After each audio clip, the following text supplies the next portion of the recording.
সম্ভবত কয়েকদিন ধরে না মানে খেতে পাইনি, যেহেতু অনেক অনেক পরিবার চলে গেছে, সে কারণে শুধু এসেছে খাবারের জন্য।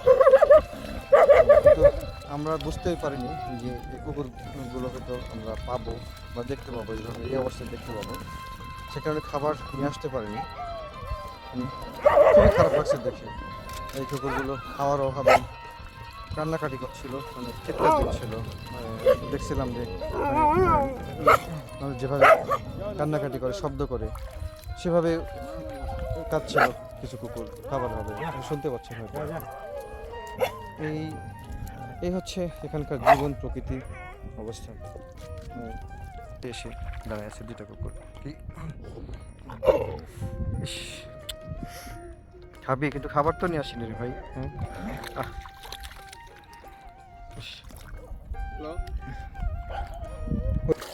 আমার সাথে এক পায়ের কাছে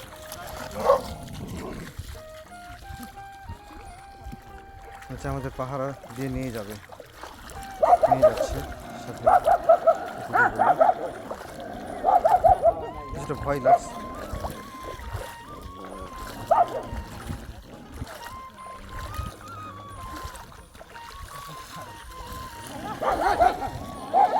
থাক,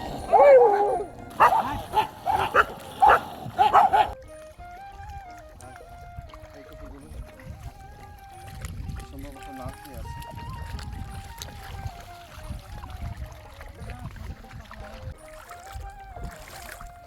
এমনি যাবে না। এই কুকুরটি এই চরে আসার পর থেকেই আমাদের সাথে আছে, কখনো আমার সাথে থাকছে, কখনো এই যে এই দুটা কুকুর, এই সাদাটা এবং এই লালটা, এই দুটা কুকুর আমাদের সাথেই থাকছে সব সময়। অন্য কুকুরদের ভিড়টাই দিচ্ছে না কাছে, তারা যেন আমাদের গাইড হিসেবে থাকছে, পথ দেখাই দিচ্ছে।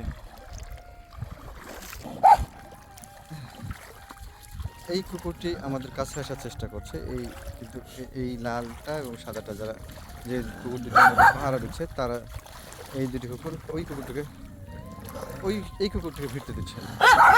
মজার ক্ষণিকের পরিচয়, ক্ষণিকের দেখাতেই তারা যেন আমাদের আপন করে নিয়েছে। এই কুকুরটি এবং এই সাদা কুকুরটি। বলছিলাম যে এই কুকুর দুটি আমাদের যেভাবে পাহারা দিচ্ছে, আসলে বলে বোঝানো যাবে না তারা কীভাবে আমাদেরকে পাহারা দিচ্ছে। যেখানেই যাচ্ছে, এখানে প্রায় এক বুক পানি ছিল, যে পানি সাঁতার কেটে কুকুর দুটি আমাদের পিছনে পিছনে আসছে। আমরা এখন নৌকায় অবস্থান করছি, যেহেতু আসার কোনো সুযোগ নাই, কিন্তু কুকুর দুটি আমাদের পিছন ছাড়ছে না।